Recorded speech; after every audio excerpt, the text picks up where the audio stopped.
할렐루야. 우리 주님의 놀라운 평화가 여러분의 심령과 가정과 일터 위에 흘러 넘치시기를 축복드립니다. 앞뒤 저어 있는 분들에게 만나서 행복합니다. 인사 한번 해주십시오.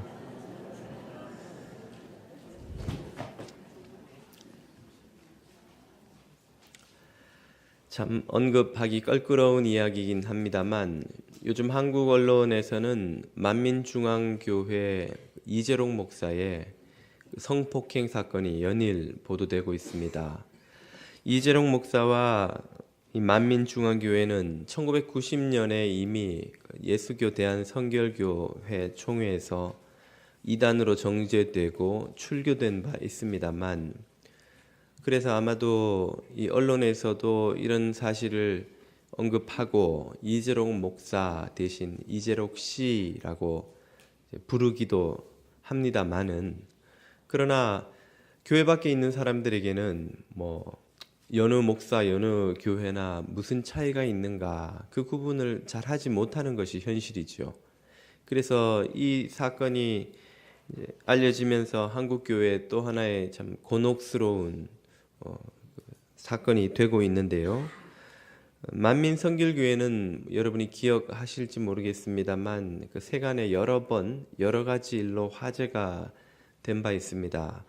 예전에 MBC 그 난입 소동을 혹시 기억하실지 모르겠습니다. 또 무한 단물 사건이라는 것도 한때 유명했는데요. 그 전남 무안에 만민중앙교회를 아마 세웠나 본데 거기서 식수로 쓰려고 우물을 팠다는 것입니다. 그런데 바다가 가까워서 그런지 짠물이 나와서 물을 마실 수가 없게 되자 이재록 목사가 서울에서 내려와서 기도를 했는데 그러자 물이 갑자기 단물로 바뀌어서 마실 수 있는 물이 되었을 뿐 아니라 이 물을 마시면 아픈 게 낫고 다친 게 치유되고 눈에 바르면 없던 쌍꺼풀도 생기고 고장난 차에 뿌리면 차가 움직이더라는 것이죠. 아마 만민중앙교회가 그런 내용으로 홍보하며 전도를 했나 봅니다. 인터넷에 무한 단물을 소재로 한 이 패러디물이 한때 쏟아져서 유행했던 적도 있습니다. 이런 코미디 같은 이야기를 누가 믿고 거기를 따라갈까 싶지만 만민중앙교회의 그 교인이 무려 자기들 주장으로는 13만 명에 이른다고 합니다. 이번에 성폭행 피해를 입은 여성들도 물론 그 교회 신도들이죠. 이재록 목사에게서 전화를 받았을 때에 마치 하나님이 자기에게 전화한 것처럼 영광스럽고 감격스러워서 어쩔 줄을 몰랐다는 것이죠. 이렇게 속아서 참 살아오고 또 이런 일을 당하는 사람들을 보면 참 안타까운데, 과연 그런 이들이 만민중앙교회에만 있는 것일까? 다른 곳에는 그런 이들이 없고 참 정통교회라고 하는 이들 속에는 그런 일들이 벌어지지 않는가를 생각해 보면 오늘 예수님께서 이런 경고를 하시는 이유도 참 알듯합니다. 오늘 본문 15절은 이렇게 말하죠. 거짓 선지자들을 삼가라. 양의 옷을 입고 너희에게 나오나 속에는 노략질하는 이리라. 양의 탈을 쓰고 있지만 성도들의 영혼을 노략질하는 이리 같은 목자들, 목사들이 없지 않아 있고 어쩌면 많다는 것이죠. 그래서 저는 이번 주, 다음 주, 2주 동안 이 거짓 선지자라는 주제로 설교를 해보고자 합니다. 목사님, 저는 이단 종파에는 가지도 않을 테고 우리 교회도 안 옮기고 계속 다닐 테니까 목사님만 잘하시면 됩니다 하시는 분들도 계실지 모르겠습니다만, 그러나 오늘 이 시대는 참 좋은 시대를 타고 나서 교회를 옮기지 않더라도 교회 밖에서도 얼마든지 많은 기독교적 메시지를 접합니다. 기독교 서적이나 기독교 방송, 라디오, 인터넷, CD 혹은 친구들이 가보자고 하는 집회부터 무슨 특별 부흥회가 있다는 소식부터 우리는 교회 밖에서도 많은 기독교적 메시지를 접하는데요. 저도 다른 좋은 훌륭한 목사님들의 책, 강연 등을 통해서 많은 도움을 받습니다. 저는 여러분도 김도한 목사가 미처 다 채우지 못하는 그런 영적 필요를 많은 좋은 목사님들에게로부터 듣고 배우실 수 있기를 바랍니다. 그런데 그때 필요한 것이 무엇인가? 바로 분별력이라는 것이죠. 어떤 목사가 진짜 좋은 목사이며 어떤 메시지가 진짜 하나님의 말씀인지를 분별해낼 수 있는 이 분별력은 마치 지뢰밭을 통과할 때에 필요한 이 금속 탐지기 같은 것이라고 할 수 있습니다. 우리 인생은 지뢰밭과 같아서 언제 어디서 잘못된 문제에 휘말릴지 또 잘못된 가르침에 속아 넘어갈지 모르는 것이기 때문에 그럴 때에 경고음을 울려줄 수 있는 금속 탐지기가 필요한 것이죠. 분별력이 필요하다는 말씀입니다.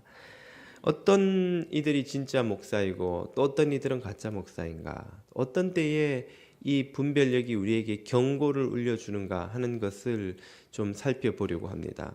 먼저 오늘은 이 참 목자, 진짜 목사를 가짜와 구별하는 가장 중요한 기준 하나를 다루어 보고자 합니다. 그것은 바로 하나님의 말씀이자 진리인 이 성경을 전하느냐 하는 것이죠. 아니 목사님, 목사치고 성경 안 가르치는 목사도 있습니까? 성경 읽고 설교하는데 성경 말씀을 전하지 않는 목사도 있나요? 성경에는 있다고 말씀하십니다. 아니 많다고 말씀하시죠. 예나 지금이나 그런 현실은 변하지 않는데요. 예레미야 23장 16절을 한번 보십시오. 만군의 여호와께서 이같이 말씀하시되 너희에게 예언하는 선지자들의 말을 듣지 말라. 요즘 말로 바꾸자면 목사가 하는 말을 믿지 말아라 이런 뜻이죠. 아니 도대체 왜입니까? 그들은 너희에게 헛된 것을 가르치나니 그들이 말한 묵시는 자기 마음으로 말미암은 것이요 여호와의 입에서 나온 것이 아니니라. 아멘. 하나님의 입에서 나오지 않은 자기 마음에 있는 자기 생각을 전하는 목사들이 많다는 거예요. 이런저런 책에서 읽은 교훈들 살다가 보면 나이 들면 누구나 다 한 번씩 하는 경험들에서 얻게 되는 통찰들 혹은 이런저런 이데올로기에서 짜집기한 좋은 이야기들을 이리저리 엮어 넣어서 그것이 마치 하나님의 말씀인 양 전하는 목사들이 있다는 것이죠. 있는 것이 아니라 많다는 것이죠. 그런 이들이 그런 하나님의 말씀을 전하지 않기 때문에 목회를 열심히 할까 하는 생각이 들지만 그런 이들도 열심히 목회를 합니다. 그들이 어떻게 하는지 21절이 이렇게 말하죠. 이 선지자들은 내가 보내지 아니하였어도 다름질하며, 이 말은 열심히 하며 이런 뜻이에요. 내가 보내지 않은 종도, 가짜 종도 열심히 목회한다 그런 뜻이에요. 내가 그들에게 이르지 아니하였어도 예언하였은즉 설교를 열심히 한다는 것입니다. 아니 하나님에게서 보냄받지 않았는데 이렇게 충성스럽게 뭘 합니까? 예수 안 믿는 사람도 돈 벌기 위해 밤잠 안 자고 비즈니스하고 학위 따기 위해 밤잠 안 자고 공부하고 높은 지위에 오르기 위해 밤잠 안 자고 열심히 노력하지 않습니까? 그들이 그렇게 하듯이 목회도 자신의 욕망과 필요와 꿈을 이루기 위해 마치 비즈니스 하듯이 공부하듯이 열심히 하는 목사들이 있다는 것이죠. 그렇게 해서 소위 사람들이 볼 때 성공한 목사처럼 보이기도 한다는 것입니다. 우리 사람들은 항상 규모에 속습니다. 큰 교회, 아주 성공한 목사라고 하면 그들이 진짜 좋은 목사인 줄 착각을 한다는 것이죠. 큰 교회라는 말도 쓰지만 큰 목사라는 말도 쓰더군요. 이분은 큰 목회하시는 큰 목사님이라고. 제가 보니까 키는 조그마한데 그때 크다는 건 뭡니까? 큰 교회를 목회한다는 것이죠. 사람들은 이 규모, 유명세, 학력, 경력 혹은 외모, 화려한 언변에 속아 넘어갑니다. 사람들이 사람을 판단할 때 보는 기준은 대개 그런 외적인 것들이죠. 그러나 하나님이 보실 때의 목회 성공은 이것과 완전히 기준이 다르다는 것을 알아야 합니다. 하나님은 그것을 사무엘이 이세 아들 중에 하나를 기름 부으라고 하시는 명령을 들었을 때에 잘 알려주셨죠. 사무엘이 명령을 듣고 이세 집에 가서 네 아들을 좀 보자 그랬더니 이세가 분위기를 눈치채고는 자기 아들들 7을 쫙 사무엘 앞에 내세웁니다. 하나같이 키 크고 잘생기고 재능이 있고 이세가 자랑스럽게 여길 만한 멋진 아들들인데 사무엘이 보고 그때 볼 때마다 너무 괜찮은 젊은이들인 거예요. 볼 때마다 마음이 움직여서 기름을 부으려니까 하나님께서 못하게 하시는 거죠. 7 아들을 다 기름 붓지 못하게 하고서 사무엘이 이새에게 다른 아들은 없냐고 물어보니까 이새가 그제서 그 들판에 지금 양치는 막내가 있긴 한데 그 꼬마 양치는 것밖에 모르는 꼬마를 뭘 보시려고 합니까? 아니 데리고 와 보라고. 아버지조차도 다윗은 그렇게 내세울 만한 아들로 여기지 않았다는 거예요. 세상의 기준으로 볼 때 다윗은 그렇게 형들보다 뛰어난 자질을 가진 인물이 아니었다는 것이죠. 그런데 하나님이 사무엘에게 다윗에게 기름 부으라고 명하시면서 말씀하시기를 나는 사람들과 달리 사람의 외모를 보지 않고 마음 중심을 보신다고 하신 것이죠. 하나님이 목사를 볼 때는 그 마음 중심을 보시고 사람들이 보는 그런 외적인 화려함이나 성공의 조건들을 보시지 않는다는 거예요. 구약의 많은 선지자들은 하나님의 말씀을 전하느라 핍박받고 실패하고 고생하고 오늘날의 기준으로 보면 결코 성공한 목사들이 아니었습니다. 수많은 성공한 당대를 호령한 선지자들이 있었지만 우리는 그들의 책을 읽고 있지 않아요. 그 실패하고 억압받고 핍박받다가 순교한 선지자들의 책을 우리는 구약의 정경으로 읽고 있는 것입니다. 그들이 하나님의 말씀을 전했고 하나님은 그들의 마음 중심을 보시는 분이었기 때문에 그런 것이죠. 거짓 선지자들은 이런 외적인 조건들을 항상 내세웁니다. 학력을 내세워요. 경력을 내세워요. 교회 크기를 내세웁니다. 이런저런 재능들을 내세우죠. 그러나 참 선지자들은 그런 것들이 다 하나님 앞에서 부질없는 것임을 알기 때문에 내세우지 않죠. 거짓 선지자들이 전하는 메시지가 무엇인지를 17절이 이렇게 말해줍니다. 항상 그들이 나를 멸시하는 자에게 이르기를. 여기서 이 본문은 거짓 선지자들의 말을 듣기 좋아하는 사람들이 누구인지를 알려줍니다. 그들은 하나님을 멸시하는 자들이죠. 다시 말해 하나님을 두려워하지 않는 이들입니다. 그들에게 거짓 목사는 너희가 평안하리라 여호와의 말씀이니라 하며 잘 될 거다, 평안할 거다, 잘 되는 잘 된다는 거예요. 또 이르기를 자기 마음에 강팍한 대로 행하는 모든 사람에게 이르기를 마음에 강팍한 대로 행한다. 자기 고집대로 살아간다는 거예요. 하나님이 뭐라고 말씀하시든 자기 원하는 고집대로만 살아가는 이들이 거짓 목사의 말을 듣기 좋아한다는 것이죠. 그리고 그들에게 거짓 목사는 말하기를 재앙이 너희에게 임하지 아니하리라 하였느니라. 잘 될 거다, 평안할 거다, 절대 재앙은 오지 않는다, 너희는 다 잘 된다.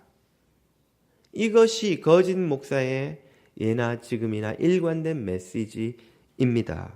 그들이 전하는 것은 회개 없는 구원, 순종 없는 형통, 겸손 없는 평안이라고 할 수 있습니다. 오늘날 소위 미국식 복음주의라고 일컬어지는 이 신앙운동이 미국과 이 이름 그대로 가장 활발한 곳이 미국이요. 또 미국 교회의 영향 아래 성장한 한국 교회가 또한 그렇습니다. 기독교 서점에 가면 베스트셀러 코너 1위가 잘 되는 나, 2위가 더 잘 되는 나이죠.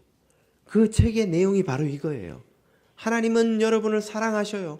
무슨 짓을 해도 여러분을 사랑하고, 무슨 짓을 해도 여러분을 용서하고, 항상 여러분을 축복하고, 여러분의 오늘이 인생의 최고의 날이 되게 하실 거고, 여러분은 다 잘 될 겁니다. 다 잘 될 거라는 거예요. 그래서 책 제목도 잘 되는 나, 속편의 제목은 더 잘 되는 나, 베스트셀러 1위, 2위예요. 항상 미국이나 한국이나 예외 없이 기독 서점에 얼마 시간이 지나면 이름만 바꾼 비슷한 내용의 또 다른 책들이 그 자리를 차지하고 있습니다. 이건 무엇을 말해줍니까? 한국 교인이나 미국 교인이나 제일 듣고 싶어하는 소리가 잘 된다는 소리예요. 복 준다는 소리예요. 평안하다는 소리, 평안하다는 소리예요. 별일 없을 거라는 말이죠. 한때 한국 교회에 처음에는 순복음교회 메시지로 시작했지만 이제 모든 교단들이 흉내내고 있는 삼중복음, 사랑하는 자여 내 영혼이 잘됨 같이 내가 강건하고 범사에 잘되기를 축복하노라. 예수 믿으면 영혼 구원받고 병 낫고 부자 되고, 세 가지 삼박자를 복음을 다 준다는 거예요. 순복음교회가 이 메시지로 성공하는 걸 보고는 순복음교회를 비판하던 교단들도 전부 그 메시지를 카피해 와서 이름만 바꿨을 뿐이지 하나님이 다 잘되게 해준다는 거예요. 하나님 믿으면 다 복받고 병 낫고 부자 되고 자식 잘 되고 남편 잘 되고 하게 해 준다는 것이죠.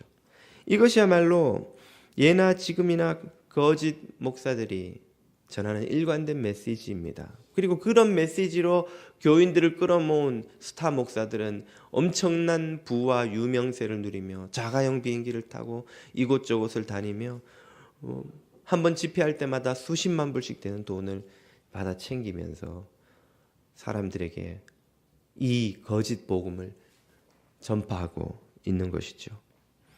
왜 이런 이들이 출현하는 것일까요? 왜 이런 거짓 목사, 거짓 신도, 거짓 교회들이 이 세상에 나타나는 것일까요? 그 목사와 교인들이 타락하는 시점을 열왕기상 22장이 우리에게 소개해 줍니다. 아직 안 띄우셔도 됩니다. 북왕국의 아합 왕과 남왕국의 여호사밧 왕이 연합해서 아람과 전쟁을 일으키게 되었습니다. 전쟁 전에 관례를 따라서 선지자들을 불러 하나님의 뜻을 물어보자고 남왕국의 여호사밧 왕이 요청하자 북왕국 아합 왕이 마지못해 선지자 400명을 불러다 놓고 하나님의 뜻을 묻지요. 그 400명의 선지자들이 한결같이 하는 소리가 왕이시여 잘 될 겁니다. 전쟁터에 나가시면 승리하실 겁니다. 하나님이 함께 하셔서 이 뿔로 소가 뿔로 적을 들이받듯이 왕과 함께 하셔서 아람을 물리치게 해주실 겁니다. 아합 왕은 기분이 좋았지만 듣고 있던 여호사밧 왕이 아무래도 마음이 미심쩍어서 왕이여 다른 선지자는 여기 없습니까? 그러자 아합 왕이 말하기를 내가 하도 미워서 미워하는 미가야라는 선지자가 있는데 하는 말마다 듣기 싫은 소리만 해서 아예 부르지도 않았습니다. 그러지 마시고 그런 말하는 선지자 말도 들어봐야 됩니다. 그래서 마지못해 아합이 사람을 보내 미가야를 불러옵니다. 그 장면을 22장 13절이 이렇게 말하죠. 미가야를 부르러 간 사신이 일러 이르되 선지자들의 말이 하나같이 왕에게 길하게 하니 청하건대 당신의 말도 그들 중 한 사람의 말처럼 길하게 하소서. 바로 여기서 이 400명의 선지자들이 어떤 말을 했는지가 드러나죠. 그들은 하나님의 말씀을 선포한 것이 아니라 왕이 듣고 싶어하는 이야기를 했던 거예요. 왕이 기분을 좋게 해주는 이야기를 했던 거예요. 길하게 하소서, 잘 된다고 축복해 주시오, 그 말이에요. 아합 왕이 기분을 거슬리지 말라는 거예요. 미가야 당신이 이때까지 싫은 소리 해가지고 미움받은 걸 생각해 보시고 오늘만 눈 질끈 감고 왕의 기분을 좀 맞춰주라는 거예요. 바로 여기가 목사가 타락하기 시작하는 시점입니다. 사람들의 기분을 맞춰 주기로 마음먹는 순간, 사람들의 비위를 거슬러서는 안 되겠다고 생각하는 순간 목사의 타락은 시작되는 거예요. 아이고, 교인들한테 이런 얘기하면 기분 나빠할 테고 별로 듣기 싫어할 테고, 아이고 이거는 이 말하면 김장로가 속이 쓰릴 테고, 이 말하면 박권사가 좀 기분 나쁠 테고, 이 말은 이 집사가 자기 소리인 줄 알고 또 뭐라고 할 테고, 빼고 김이 박씨 빼면은 한국 성씨의 50%예요. 그래서 한 겁니다. 시험 들지 마시기를. 교인들이 듣기 싫어할까봐 말씀을 하나 둘 빼고 부드럽게 만들고 솜사탕처럼 포장하고 적당하게 뭉뚱그려서 말하게 하는 것이죠. 그리고 어떤 말을 하면 교인들이 목사님 은혜 받았습니다, 목사님 너무 고마워요, 어떤 말 하면 교인들이 기분 좋아하는지를 알고는 지난번에 이 말 하니까 교인들이 은혜 받더라, 이 말 하면 교인들이 즐거워하고, 이 말 해야 교인들이 신이 나고, 그런 말을 자꾸 집어넣기 시작하는 것이죠. 그러다 보면 설교가 무슨 사람들의 기분 좋게 만들어주는 심리 테라피 같은, 사람들의 마음을 아주 위로해주고 다독여주기만 하는, 무슨 베이비들 돌보는 부모가 하는 이 갓난아기들 케어하는 보모들 말처럼 그런 부드러운 솜사탕 같은 이야기들로 채워지는 것이죠. 바로 이것이 목사가 타락하기 시작하는 시점입니다. 이 아합 왕 앞에 모여서 400명의 선지자들이 이구동성으로 왕궁 선지자들, 왕에게 월급을 받아서 살아가며, 요즘 말로 하자면 어용 선지자들이죠. 왕이 듣고 싶은 이야기를 해주는 이 선지자들과 국민들을 학살한 독재자 대통령 앞에 가서 하나님이 당신을 축복하신다고 조찬 기도회를 열어준 목사들의 그 목소리가 뭐가 다를 바가 있을까요? 목사들이 타락하는 이 시점이 바로 성도들도 타락하기 시작하는 시점입니다. 진리가 아닌 기분 좋게 하는 이야기를 듣고 싶어하고 잘 된다는 이야기 듣고 싶어하는 심리에 굴복하는 순간, 그래서 기분 좋게 해주는 목사들, 기분 좋게 해주는 메시지를 쫓아가기 시작하는 순간부터 성도들도 함께 타락해가는 거예요. 목사와 성도들이 함께 멸망의 길을 가는 것이죠. 여러분의 기분을 좋게 해주는 목사를 경계하십시오. 그들은 여러분의 영혼보다 기분에 더 관심이 많은 사람들입니다.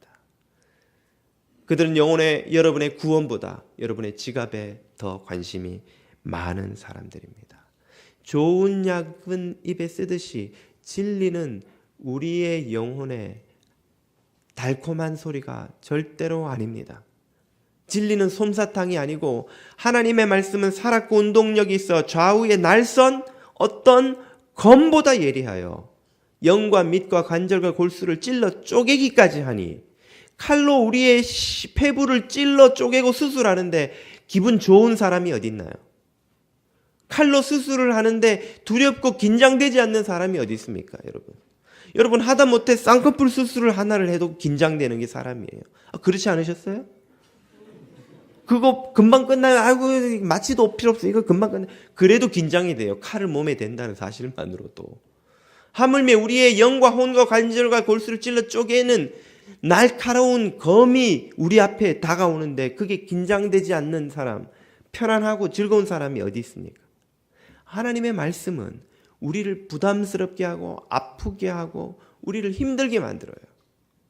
우리가 철저한 회개와 순종과 겸손의 자리에 이르기 전까지 그 하나님의 말씀은 우리를 쉬지 않고 벼랑 끝으로 몰아붙입니다. 정직하게 말씀 앞에 마주하면 할수록 더욱더 우리는 두렵고 떨리고 우리의 현실의 삶을 감당할 수가 없는 거예요. 고개를 들고 다닐 수가 없는 거예요. 문 열고 나가면 온 세상이 나를 욕할 것만 같은 그 짓누르는 무거운 죄의 짐이 우리를 쉬게 해주지를 않는 거예요. 하나님의 말씀을 듣는데 우리의 마음에 아무런 부담이 없고 늘 평안하기만 하다면 둘 중에 하나입니다. 첫 번째는 우리가 이미 예수님처럼 완전히 성화된 존재여서 우리 안에 어떤 죄악도 남아있지 않는 존재가 이미 되었든지, 아니면 두 번째는 우리의 귀를 닫아서 그 하나님의 말씀을 듣지 않고 있든지, 혹은 목사가 그 말씀 속에 진리의 날카로움을 다 제거해버리고 뭉뚱그려서 솜사탕처럼 만들어버려서 전하고 있든지, 아니면 성도나 목사가 둘 다 그렇게 하고 있든지, 우리는 어느 쪽일까요?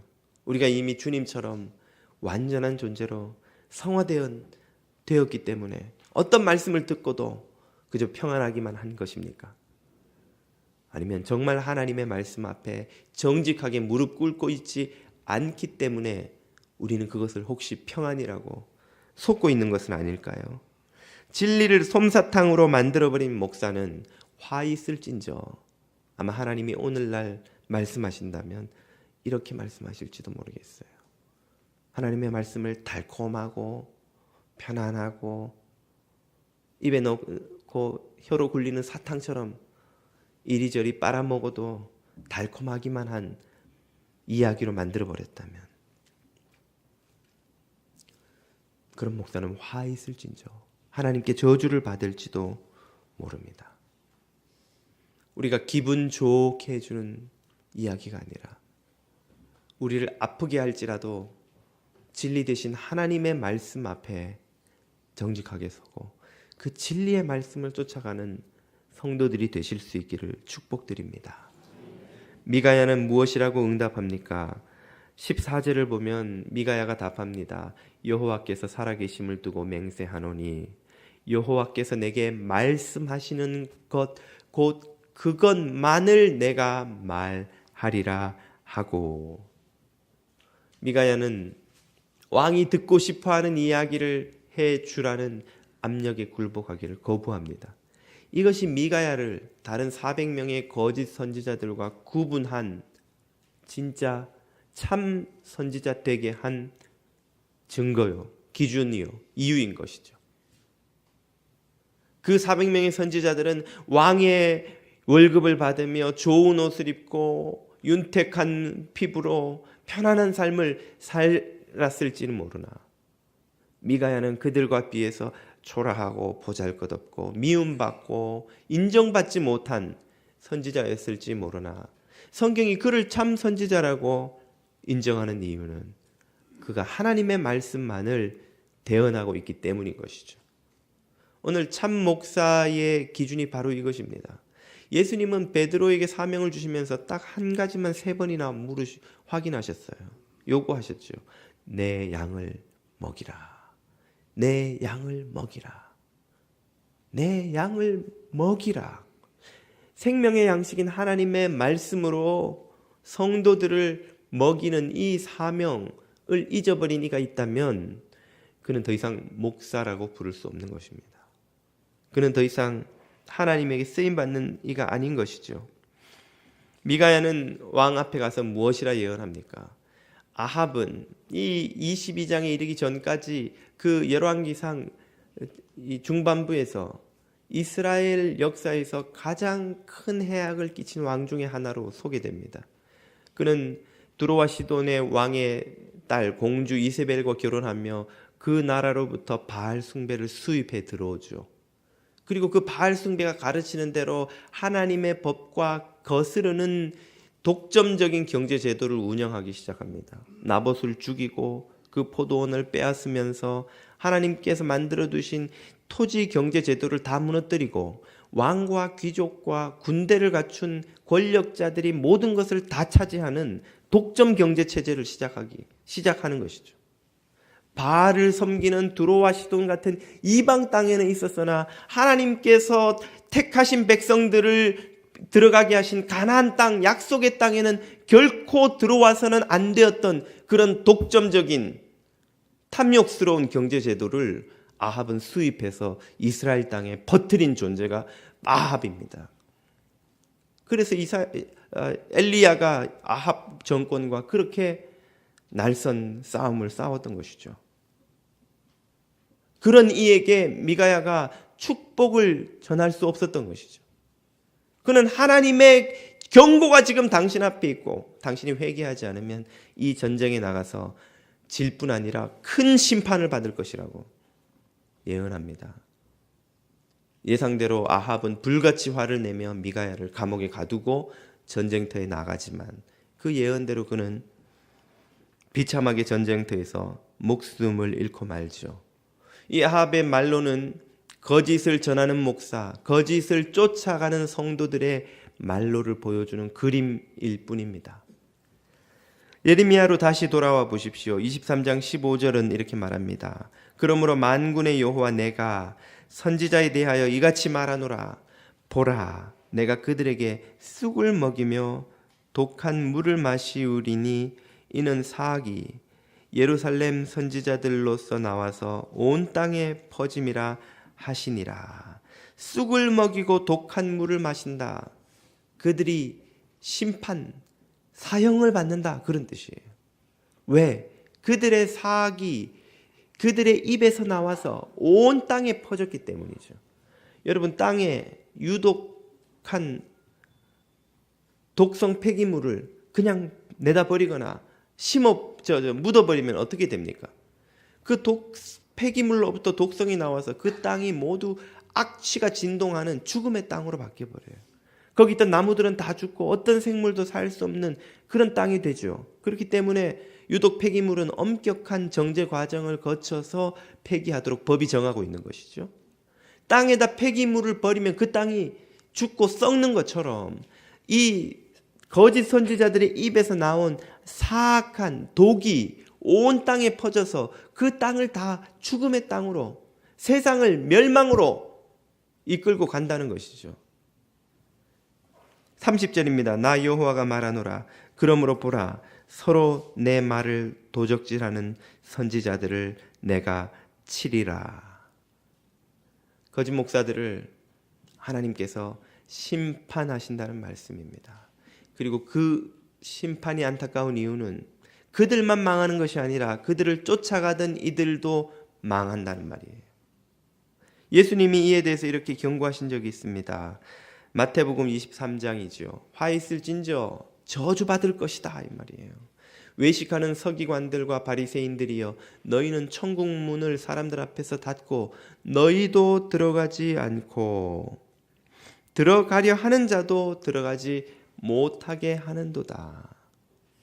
거짓 선지자들 때문에 그들의 말을 듣는 이들도 천국에 들어가지 못한다는 말이에요. 심판을 받게 되는데 더 심하게 심판을 받습니다. 15절, 화 있을진저 외식하는 서기관들과 바리새인들이여, 너희는 교인 한 사람을 얻기 위하여 바다와 육지를 두루 다니다가 생기면 너희보다 배나 더 지옥 자식이 되게 하는도다. 지옥 자식, 지옥의 심판을 받는다 말이죠.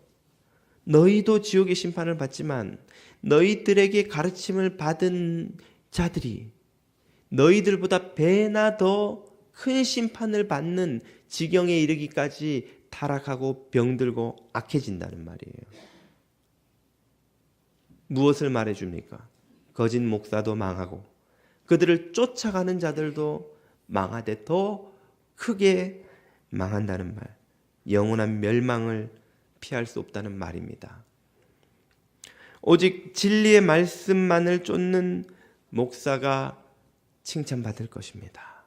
오직 진리의 말씀을 쫓는 성도들만이 생명의 나라에 들어가게 될 것입니다. 저는 두렵고 떨리는 마음으로 감히 하나님께 조금이라도 칭찬받는 목사가 될 수 있기를 감히 소원해 봅니다. 바라기는 우리 뉴저지 장로교에 속한 모든 성도들은 한 분도 남김없이 진리의 말씀만을 쫓아가서 생명의 나라에 들어가시는 성도들이 다 되시기를 축복드립니다. 기도드리겠습니다.